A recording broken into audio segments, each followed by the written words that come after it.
Proximity में आया। देखो एयर प्रॉक्स का डेफिनेशन मैंने आप लोगों को डे 1 में बताया था ना जराज। हाँ Aliza, are you there Aliza? हाँ, what is air prox Aliza? What is air prox? Definition, I want the definition.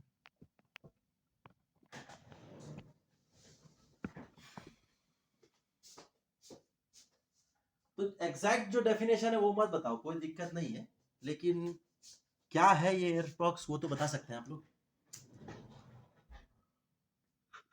Distance, position and speed. चलो कोई बात नहीं। देखो एयर प्रॉक्स को जानने से पहले आपको जानना क्या जरूरी है?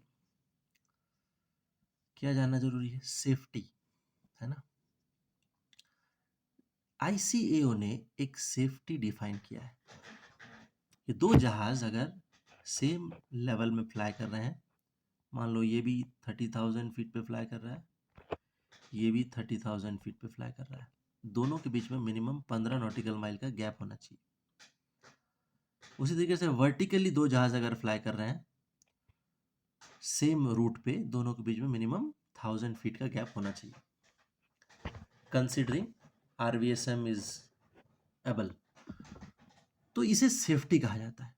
अगर किसी वजह से दो जहाज के बीच का डिस्टेंस कुछ ऐसा हो गया या पोजीशन कुछ इस तरीके से इन्वॉल्व हो गया कि जो सेफ्टी है दो जहाज का वो कॉम्प्रोमाइज हो गया, तो उस सिचुएशन को एयर प्रॉक्स सिचुएशन कहा जाता है।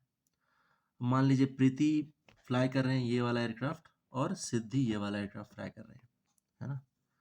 तो अब आपस में दोनों को दूसरे से 15 नॉटिकल माइल का डिस्टेंस रखना है। अब मान लीजिए इन्होंने कोई कैलकुलेशंस में मिस्टेक कर दिया और इनका डिस्टेंस जो है घट गया, 14 नॉटिकल माइल हो गया या 12 नॉटिकल माइल हो गया, तो इस चीज को क्या कहा जाता है?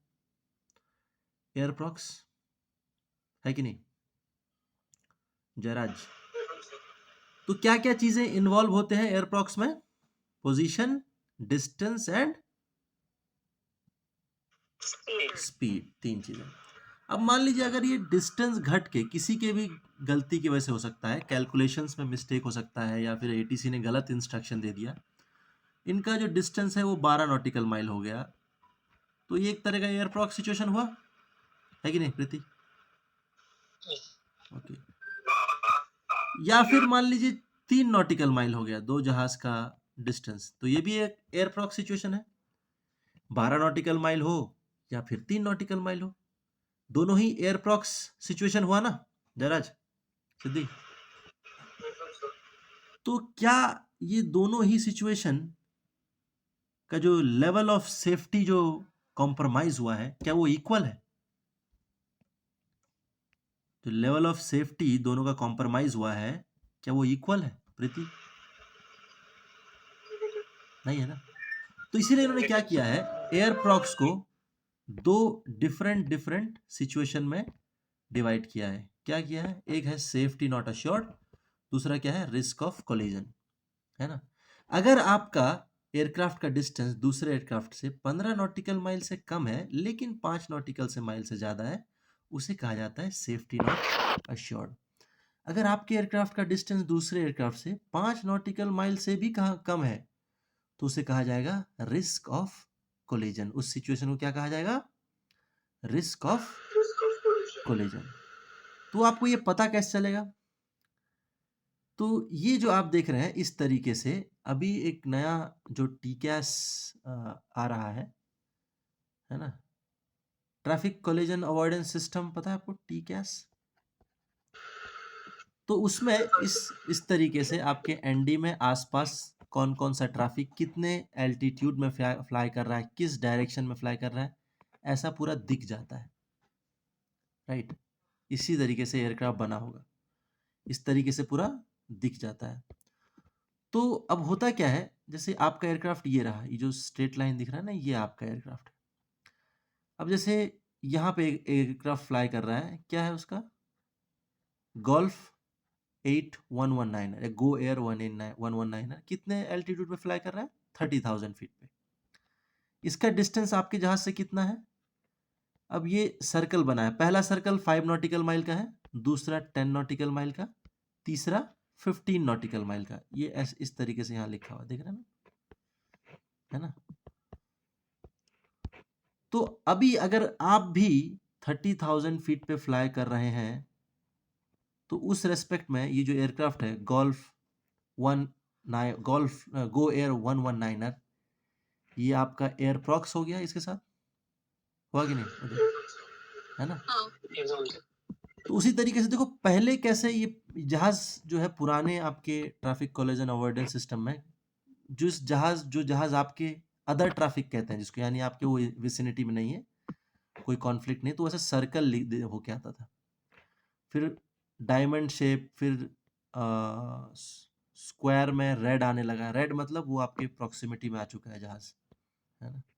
तो इस तरीके से आप पता कर सकते हैं कौन सा एयरक्राफ्ट कहाँ पे फ्लाई कर रहा है, आपके लेवल के अकॉर्डिंग कितना दूर है ना? तो ये जहाज अगर आप 30,000 पे फ्लाई कर रहे हैं तो ये जहाज के साथ प्रॉक्सिमिटी सिचुएशन हो गया। अब क्योंकि ये जहाज 5 नॉटिकल माइल से दूर है आपसे, 5 नॉटिकल माइल से भी ज़्यादा दूर है, तो ये जहाज के साथ आपका क्या है, risk of safety not assured वाला सिचुएशन है। तो ये चीज़ें क्या करना पड़ेगा, एटीसी को रिपोर्ट करना पड़ेगा, राइट प्रीति, है ना सिद्धि? तो अब रिपोर्ट कैसे करेंगे? कॉल करके बताएंगे। उससे पहले एक मैं आप लोगों को एक वीडियो भेजता हूँ, उसको एक बार देखिए। तो ये इमरजेंसी कब होता है? जब आपको टकरा के निकल जाता, आपका स्ट्रक्चर फेल हो जाता, आप कंट्रोल नहीं कर पा रहे हैं, है ना? अभी क्या आप इमरजेंसी, वो तो निकल गया ना सिद्धि, उसको तो निकल गया। ये एक तरह का नॉन नॉर्मल सिचुएशन है ना? क्या है ये? एक तरह का नॉन नॉर्मल। तो देखो एक चीज ध्यान रखना, नॉन नॉर्मल सिचुएशन में हमेशा एक स्पेशल फ्रेजोलॉजी आता है ना? क्या आता है? स्पेशल फ्रेजोलॉजी। नॉन नॉर्मल सिचुएशन में क्या होता है? हमेशा नहीं, मतलब मोस्ट ऑफ द टाइम एक स्पेशल फ्रेजोलॉजी। जैसे यहाँ पे क्या है? फ्रेजोलॉजी है एयर प्रॉक्स। उसको एड ऑन करने के लिए आपको क्या बताना पड़ेगा कि जो एयर प्रॉक्स था वो कितना सीवियर था, कितना सीरियस था। अगर आपके वो जो जहाज है आपसे अगर 5 नॉटिकल माइल से भी कम की दूरी से गुजरा है तो वो रिस्क ऑफ कोलिजन हो गया। अगर 5 नॉटिकल माइल से ज्यादा लेकिन 15 नॉटिकल माइल से कम की दूरी पे गुजरा, वो हो गया सेफ्टी नॉट अश्योर्ड। तो अभी कैसे इसको बोलना है एटीसी को, इसका एक सीक्वेंस है। तो क्या क्या बोलना है ध्यान समझिए। सबसे पहले हमको एटीसी को कॉल करना है, कॉल करके बताना है कि एयर प्रॉक्स हुआ है, उसमें सिवियरिटी क्या है, रिस्क ऑफ कोलिजन। अभी जो आपने देखा वो तो सीधा सीधा रिस्क ऑफ कोलिजन था, तो वो बताना है। फिर अपना नाम बताना है, फिर आप किस तरह का एयरक्राफ्ट लेके जा रहे हैं वो बताना है। वेदर कंडीशन क्या है ये बताना है। वेदर कंडीशन मतलब कि आप देख पा रहे हैं बाहर, वीएमसी है या आईएमसी यानी विजुअल वेदर कंडीशन है, या फिर इंस्ट्रूमेंट वेदर कंडीशन है, वो बताना है। क्योंकि इन चीज़ों का रिलेशन स्पीड से, डिस्टेंस से है, तो पोजीशन वगैरह आपको बताना है। प्रेजेंट पोजीशन आपको बताना है, आप कितने स्पीड पे फ्लाई कर रहे हो वो बताना है आपको, और ये जो इंसिडेंट हुआ कब हुआ और वो जहाज किधर से किधर गया ये डिटेल में बताना है। क्या क्या बताना है इन चीज़ों आपको? आपको ये बताना है कि जो सबसे पहले आपको कॉल करना है, किसे कॉल करेंगे आप? आप कॉल करेंगे आपके एक्टिव फ्रीक्वेंसी को।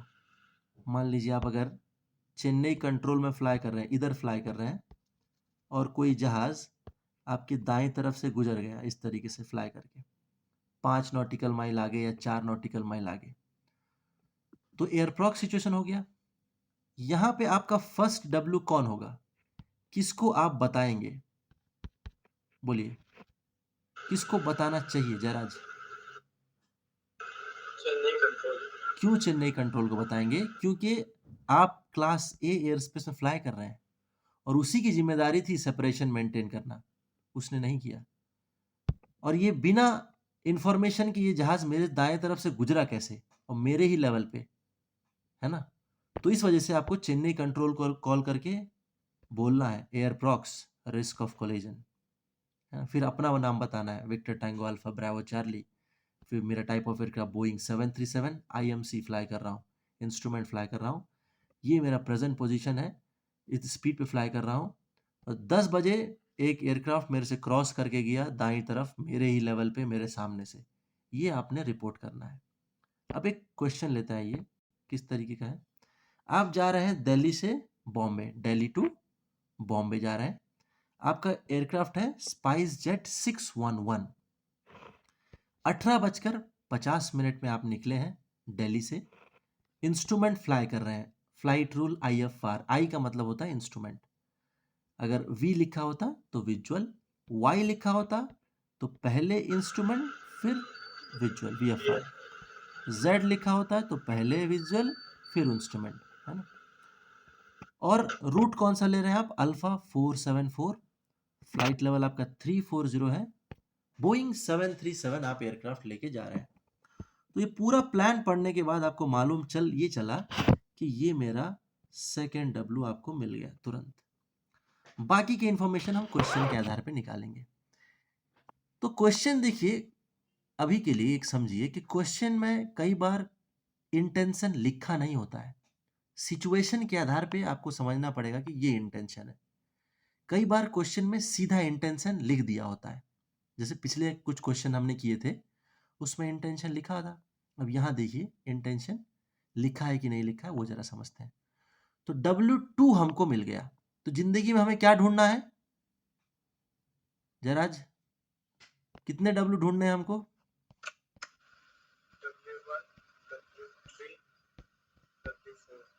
बचा हमको 3 W और ढूंढना है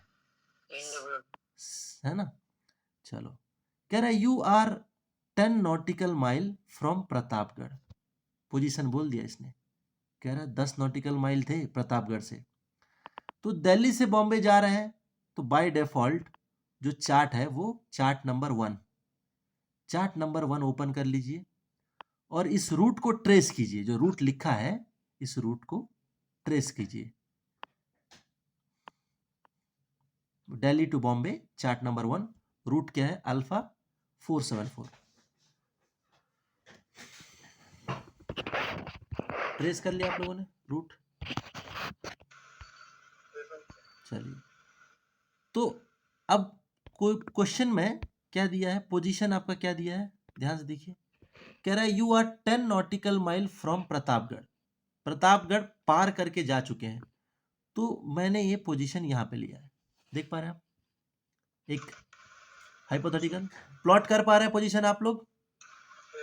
चलिए, पोजीशन हमने प्लॉट कर लिया, पोजीशन मिल गया। आप कितने लेवल पे हैं, क्या लेवल है आपका?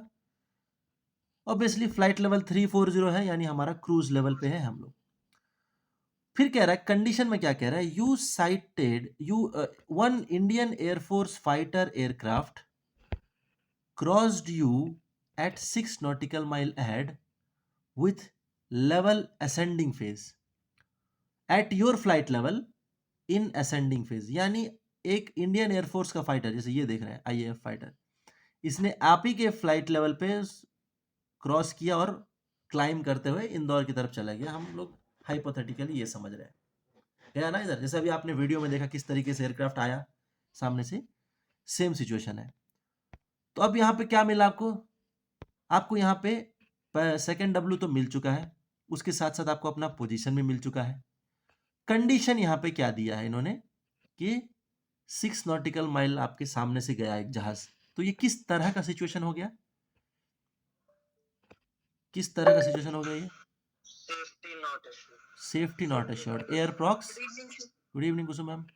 Air prox safety not assured वाला सिचुएशन ये हो गया। तो हम यहाँ पे किसे कॉल करेंगे, हमको क्या मिल चुका है, सेकेंड W, थर्ड W मिल चुका है, फोर्थ W क्या है हमारा, यानी जो इंटेंशन है वो है हमको एयरप्रॉक्स रिपोर्ट करना है। किसे रिपोर्ट करना है यहाँ पे, कौन बताएगा? आपका पोजीशन और लेवल के अकॉर्डिंग एक्टिव फ्रीक्वेंसी यहाँ पे आपका कौन है, सिद्धि?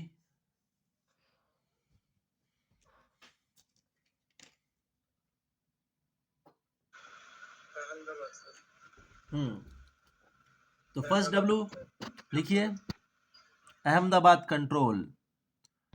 क्या लिखना है? अहमदाबाद कंट्रोल। अहमदाबाद कंट्रोल लिखने के बाद सीधा क्या लिखेंगे हम? एयर प्रॉक्स। उसको बोल रहे हैं एयर प्रॉक्स हो गया। क्या हुआ? Safety not assured. फिर अपना कॉल साइन, क्या कॉल साइन है हमारा? Spice jet 611। फिर क्या बताएंगे? फ्रीक्वेंसी 134.2 अहमदाबाद कंट्रोल का ये फ्रीक्वेंसी है। फिर अपना टाइप ऑफ एयरक्राफ्ट बताएंगे, बोइंग 737 हम इंस्ट्रूमेंट फ्लाई कर रहे थे, IMC। फिर अपना पोजीशन बताएंगे, W3 बता दिया हमने। पोजीशन क्वेश्चन में ही लिखा हुआ है, DME 10 outbound Pratapgarh, flight level 340, route whiskey correction, route alpha 474 time 1956, true air speed 480 knots. ये हमने स्पीड बताया हमारा। क्यों स्पीड बताया? क्योंकि एयरफॉक्स का रिलेशन स्पीड के साथ भी है, जो हमने कहाँ देखा था? डेफिनेशन में देखा था, राइट? तो क्या बताया हमने? कॉल किया हमने अहमदाबाद कंट्रोल को, फिर हमने उसे बताया कि एयरफॉक्स हुआ है और सेफ्टी नॉट अश्योर्ड है, और फ्लाइट लेवल अपना कॉल साइन दिया spice jet 611, frequency, type of aircraft, अपना पोजीशन बताया, स्पीड बताया, और जो ब्रीफ डिस्क्रिप्शन है वो देंगे क्या हुआ है। हमने कहा at time 1945 sighted an Indian Air Force aircraft crossed my flight level in ascending phase approximately 6 nautical mile ahead and flew towards Indore। ये हमने रिपोर्ट किया उसको। आखिरी में अपना कॉल साइन देके हमने बात को खत्म किया। क्लियर है इतना? जराज, उदित, अलीजा, अलीना, अलीजा, सिद्धि, तो किस किस को ये समझ में आया? आप लोग थम्स अप दे सकते हैं, नहीं समझ में आया तो थम्स डाउन दे सकते हैं। क्यों इंफॉर्मेशन, देखो हमेशा हम रिक्वायर्ड इंफॉर्मेशन देते हैं, अननेसेसरी इंफॉर्मेशन हम नहीं देते हैं। रिक्वायर्ड इंफॉर्मेशन, जैसे यहाँ पे मैंने आपको एक सिंपल सा चार्ट दिखाया है, या इसको फॉर्मेट भी कहते हैं, इसको रटने की जरूरत नहीं है, ये आपके रेफरेंस के लिए है ना। इनिशियली आपको लगेगा कि ये रट के कर लेंगे, लेकिन ये हो नहीं पाएगा, है ना। रटने के लिए आप रट सकते हैं, अगर कर सकते हैं तो हो सकता है, लेकिन पॉइंट टू बी नोटेड क्या है? रिक्वायर्ड इंफॉर्मेशन हमेशा पास करना है। हमने अहमदाबाद कंट्रोल को ही क्यों कॉल किया? हमने उस एयरक्राफ्ट को क्यों कॉल नहीं किया? क्योंकि हम जिस एयर स्पेस में फ्लाई कर रहे हैं वहां पे अहमदाबाद कंट्रोल रिस्पॉन्सिबल है हमारे सेपरेशन के लिए, तो इसीलिए हमने अहमदाबाद कंट्रोल को कॉल किया। एयर प्रॉक्स क्यों बताया? क्योंकि एक सिचुएशन है जिसमें आप डिस्क्रीट, ये कोड्स हैं जिससे आप कम वर्ड्स में इंफॉर्मेशन पास कर सकते हैं। एयर प्रॉक्स बोलते ही उसको समझ में आया कि ये कुछ इन्वॉल्व हुआ है, यहाँ पे एयरक्राफ्ट का पोजीशन का इशू हुआ है, तो अपने अपना कॉल साइन बताया, टाइप ऑफ एयरक्राफ्ट बताया, वेदर कंडीशन हमने इसलिए बताया कि उसको पता होना चाहिए कि हम कौन से लेवल पे, कौन से इस पे फ्लाई कर रहे हैं, IFR में फ्लाई कर रहे हैं कि VFR में फ्लाई कर रहे हैं। अगर हम VFR में फ्लाई करते तो ATC बोलता आपको कि separation is with you, correct है ना। VFR फ्लाइट को सेपरेशन दी जाती है क्या कहीं पे? तो इसीलिए हमने IMC बताया। ऑब्वियसली हम 34,000 फीट पे हैं, तो हम इंस्ट्रूमेंट ही फ्लाई कर रहे होंगे। फिर अपना पोजीशन बताया हमने। फिर हमने क्या बताया कि किस टाइम पे, देखो प्रेजेंट टाइम हमने बताया है 1956। ऐसा तो नहीं हुआ ना कि अभी एयरप्रॉक्स हुआ अभी हम कॉल कर देंगे, 2 मिनट टाइम तो लगेगा कि हम उसको ये करेंगे, जज करेंगे वो जहाज किधर गया, कैसे फ्लाई किया, ये सब जजमेंट करके ATC को कॉल करने में 1-2 मिनट तो लगेगा ही। तो इसलिए हमने बताया कि एट टाइम 1954 एक इंडियन एयरफोर्स जो है क्रॉस किया इतने नॉटिकल माइल सामने से और अहमदाबाद की तरफ फ्लाई करके गया। एकदम सिंपल है। क्लियर है इतना निखिल?